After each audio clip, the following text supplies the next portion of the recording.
Eyang Cerita mempersembahkan cerita silat klasik Indonesia dengan judul Mata Air di Bayangan Bukit. Cerita silat fiksi ini mengisahkan rebutan harta karun di daerah terpencil pada zaman Kesultanan Demak. Selamat membaca dan mendengarkan. Bagaimana kabar sahabat MADBB Jeliteng semuanya? Eyang doakan semua dalam keadaan sehat dan dilancarkan rezekinya. Mari kita dengarkan cerita silat ini. Mata Air di Bayangan Bukit. Episode 22. Menarik perhatian. Di samping meragukan, kau terbuka dan berani. Karena itu maka agaknya kau masih mempunyai kesempatan. Jeliteng pun kemudian tertawa. Katanya, aku tidak tahu, apakah aku akan dapat mempergunakan kesempatan itu sebaik-baiknya. Marilah, potong rahu itu kemudian, kau tentu ingin melihat rumahku. Kau perlu minum dan makan. Nanti malam kau akan tidur nyenyak. Kau tidak usah curiga, bahwa nanti malam perutmu akan ditusuk dengan parang selagi kau tidur. Jeliteng tertawa berkepanjangan. Katanya, kau memang suka menakut-nakuti orang. Bukan saja dengan pilihan namamu yang mengerikan itu, tetapi dalam kelakar pun kau adalah seorang yang tepat dalam kedudukanmu. Apa kedudukanku? Jeliteng terkejut mendengar pertanyaan itu. Namun ia pun kemudian menjawab, bukankah kau orang Sanggar Gading? Iya. Lalu apa artinya jika aku orang Sanggar Gading dengan kedudukan yang kau maksud? Tidak apa-apa, jawab Jeliteng. Tetapi orang itu berkata, aku tahu. Kau menganggap namaku sesuai dengan kedudukanku yang kau sangka tentu seorang penjahat, seorang perampok, penyamun dan sebangsanya seperti orang-orang Kendali Putih atau orang-orang Pusparuri. Jika dugaanmu benar, maka akulah yang akan bertanya, apakah orang Kendali Putih dan orang-orang Pusparuri masih sempat juga melakukan hal seperti itu? Betapa mereka mencuci tangan mereka, tetapi mereka sudah melakukan kejahatan seperti itu. Dan orang-orang Sanggar Gading, potong Jeliteng. Rahu termangu-mangu sejenak, lalu katanya, orang-orang Sanggar Gading tidak melakukannya. Kami adalah kelompok orang-orang bercita-cita. Tetapi dari mana orang-orang Sanggar Gading memenuhi kebutuhan hidup mereka? Kau semakin mencurigakan bagiku, tetapi seperti yang aku katakan, kau masih mempunyai kesempatan. Tetapi jika kecurigaanku semakin bertambah, mungkin aku akan bersikap lain. Apa yang akan kau lakukan? Kau mengakui seperti yang kau katakan sendiri, bahwa kau tidak mempunyai kemampuan seperti yang aku miliki. Kau bukan saja mencurigakan, tetapi juga sombong. Rahu berhenti sejenak, lalu, marilah. Singgah di pondokku. Jeliteng tidak menjawab. Ia pun kemudian mengikuti Rahu yang bergelar iblis bertangan petir itu ke pondoknya. Sebuah pondok yang cukup besar terletak di ujung padukuhan agak menjorok keluar, seakan-akan merupakan halaman yang menempel pada sebuah padukuhan induk. Ketika Jeliteng masuk ke dalam pondok itu, ia mendapat kesan yang aneh. Pondok itu, termasuk pondok yang bersih dan terawat.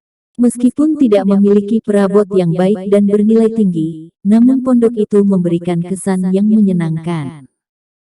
Jeliteng yang sedang memandangi keadaan sekelilingnya dengan ragu-ragu terkejut ketika ia mendengar Rahu bertanya. Apa yang kau perhatikan di dalam rumah yang kosong ini? Jeliteng menarik nafas dalam-dalam. Katanya kemudian tidak apa-apa. Aku biasa berusaha mengenal sesuatu yang baru pertama kali aku lihat.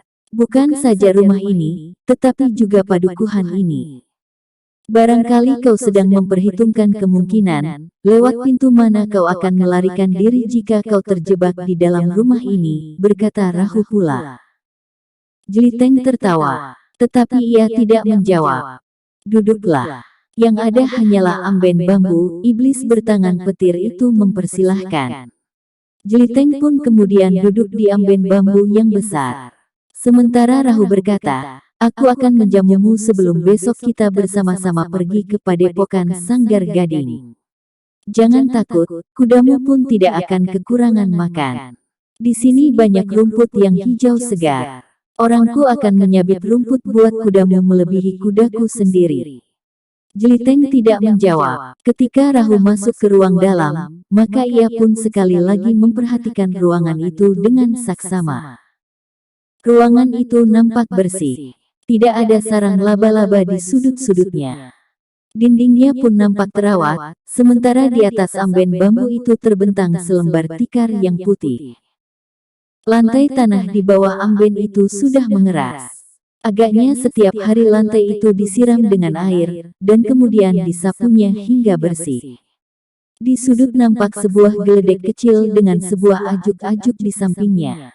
Cangkul, parang kapak dan beberapa jenis alat pertanian tersimpan dengan rapi di geledek itu.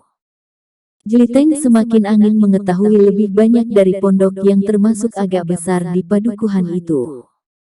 Sejenak ia berdiri di pintu yang menyekat ruangan itu dengan sebuah pendapa kecil di bagian depan. Pendapa yang kosong itu pun nampak bersih. Lantainya gilar-gilar seperti juga halamannya. Ternyata Jeliteng mempunyai gambaran yang keliru tentang orang-orang Sanggar Gading. Agaknya orang-orang Sanggar Gading memang berbeda dengan orang-orang Kendali Putih dan Pusparuri. Tetapi aku mungkin akan salah pula menilai orang-orang Kendali Putih, Pusparuri dan mungkin padepokan-padepokan yang lain lagi, berkata Jeliteng di dalam hati. Jeliteng berpaling ketika ia mendengar langkah dari ruang belakang lewat pintu samping. Dilihatnya Rahu datang membawa 2 mangkuk minuman. "Kenapa kau berdiri di situ?" ia bertanya. "Rumahmu memang menarik, bersih meskipun sederhana. Halamanmu cukup luas meskipun pendapamu termasuk kecil." Rahu tertawa. Katanya, "Adikku tidak mempunyai pekerjaan apapun juga kecuali mengurusi sawah. Di saat-saat senggang, ia sibuk dengan rumah ini. Halamannya, pendapa kecil itu, ruang ini dan seolah-olah ia mengisi kejemuannya dengan kerja-kerja kecil yang tidak berarti." Rahu berhenti sejenak, lalu sambil tersenyum ia berkata, "Hanya di hari-hari terakhir ia mempunyai kerja sambilan. Jika aku tidak berada di gardu itu, maka adikku itulah yang berada di gardu itu." "Apakah adikmu juga disegani orang di sini?" bertanya Jeliteng. "Adikku seorang anak yang dungu. Tetapi kadang-kadang ia dapat juga berbuat kasar sehingga orang-orang lain harus berpikir untuk mengganggunya." Jeliteng mengangguk-angguk. Sementara Rahu duduk di amben sambil meletakkan mangkuknya. "Minumlah air legen." Jeliteng termangu-mangu. Ketika ia pun kemudian duduk pula, dipandanginya air legen di dalam mangkuk itu. "Air legen baru. Bukan air legen yang sudah menjadi tuak dan dapat membuatmu mabuk," berkata Rahu sambil tertawa. Katanya selanjutnya, "Kau mencurigai segala-galanya. Rumah ini, halaman, legen dan barangkali jika aku menjamumu makan, kau akan menunggu aku makan lebih dahulu. Kau yang mencurigai aku, sehingga apapun yang aku lakukan kau sangka menyelidikinya," sahut Jeliteng. Rahu tertawa berkepanjangan. Katanya, "Sudah aku katakan. Aku memang mencurigaimu. Sikapmu terlalu baik dan pernyataan-pernyataanmu terdengar aneh dan mengarah. Kau kira aku tidak curiga terhadapmu? Kau kira kau dapat meyakinkan aku?" sahut Jeliteng. "Hei, Rahu terkejut, kau tidak dapat mencurigai aku. Orang-orang Sanggar Gading percaya sepenuhnya kepadaku. Bagaimana mungkin kau mencurigai aku?" Jeliteng termangu-mangu sejenak. Sambil memandang berkeliling ia kemudian berkata, "Rumahmu terawat baik dan terlalu bersih buatmu." "Oh," Rahu tertawa semakin keras. Katanya, "Aku mengerti. Kau masih saja menganggap aku seorang penjahat yang kotor, kasar dan liar. Seharusnya rumahku adalah rumah yang berserakan, penuh dengan berjenis-jenis senjata pembunuh. Debu yang melekat di setiap perabot dan sarang laba-laba yang bergayutan di setiap sudut. Jeliteng mengangguk sambil menjawab, sebenarnya begitu. Aku tidak akan ingkar. Tetapi yang aku lihat justru berbeda sekali. Kau harus yakin bahwa Sanggar Gading bukan sarang penjahat. Kita adalah orang yang bercita-cita, meskipun untuk mencapai cita-cita itu kita kadang-kadang harus membunuh, desis Rahu bersungguh-sungguh. Jeliteng menarik nafas dalam-dalam. Katanya, perbedaannya hanya pada tingkat dan landasan. Tetapi baiklah, aku tidak akan bertanya lebih banyak lagi, sehingga akan dapat menambah kecurigaanmu saja. Sekarang minumlah, Rahu mempersilahkan. Jeliteng memandang Rahu yang menyebut dirinya iblis bertangan petir itu sejenak. Namun kemudian diangkatnya mangkuk berisi legen itu dan oleh perasaan haus, maka legen itu pun diminumnya seteguk demi seteguk, sehingga hampir separuh telah dihabiskannya. Rahu yang kemudian duduk pula di samping Jeliteng itu pun berkata, istirahatlah sebaik-baiknya di sini. Besok kita akan memasuki Sanggar Gading. Mungkin kau belum mengenal sikap dan sifat orang-orang Sanggar Gading terhadap orang-orang yang baru dikenalnya. Mereka membenci orang-orang yang lemah dan berjiwa kerdil. Mereka membenci keragu-raguan. Dan mereka pun mempunyai ukuran bagi pendatang-pendatang di padepokan kami.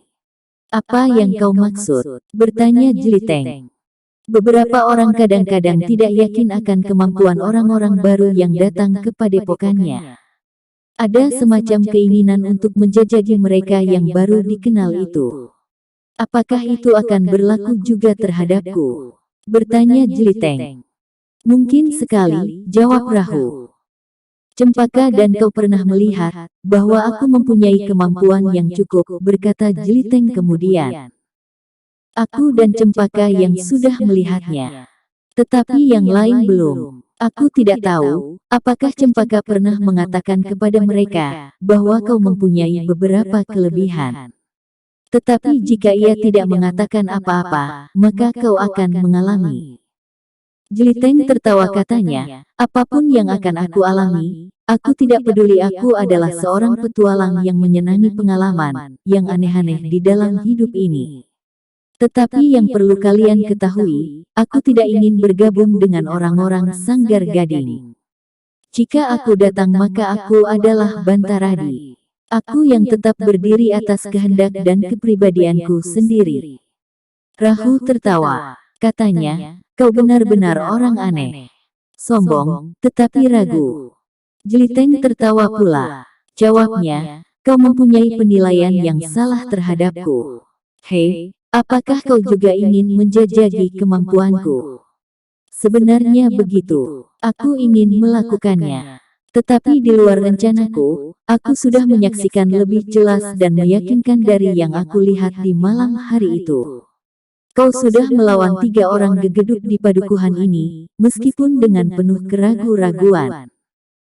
Karena sumber persoalannya adalah seorang perempuan, jawab Jeliteng.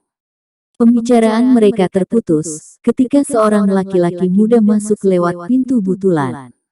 Seorang laki-laki bertubuh tinggi tegap, berdada bidang dan berpandangan sangat tajam. Bersambung X23. Bagikan. Klik bagikan untuk banyak pembaca Sare ke media sosial Facebook, Twitter, dan lain-lainnya. Jangan lupa subscribe dan nyalakan lonceng notifikasi. Baca jilid berikutnya. Atas perhatiannya saya ucapkan terima kasih.